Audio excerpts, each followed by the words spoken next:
বসন্ত এসে গেছে, হোলি উৎসব শীঘ্রই। তো আমরা দেখতে পাচ্ছি আপনাদের এখানে বিভিন্ন রং, বিভিন্ন কালারের রং আপনারা নিয়ে বসেছেন। আপনারা মানে কাস্টমার যারা রয়েছে কেমন সাড়া পাচ্ছেন কাস্টমার থেকে? তো এখনো তো শুরুই জানা, ওরকম তো বহুত বাকি, আরও 4-5 দিন বাকি। মোটামুটি তো ভালোই হয়। আর কি গ্রহণ আছে, গ্রহণ থাকলেও তো রং তো হলি তো ওই ভালোই হয়। তো এবার একটা কথা রয়েছে যে চন্দ্রগ্রহণ রয়েছে এবং বিরল চন্দ্রগ্রহণ, তো তার জন্য কি কোনো প্রভাব পড়বে বলে আপনার মনে হয়? না, এইগুলো গ্রহণ করার সময় যে আমরা এখানে খুব বেশি রং চলাইতে আর ইয়ে লাগে। এবার হোলির জন্য কি জিনিস বিশেষ আকর্ষণ রয়েছে?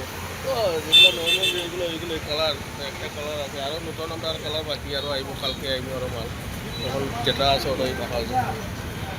আরও তো বাকি আছে, 4-5 দিন বাকি আছে। সবগুলো হয়েছে না। ধন্যবাদ। যিকোনো খবৰৰ বাবে যোগাযোগ কৰক আমাৰ এই নম্বৰত 9181 307 2221।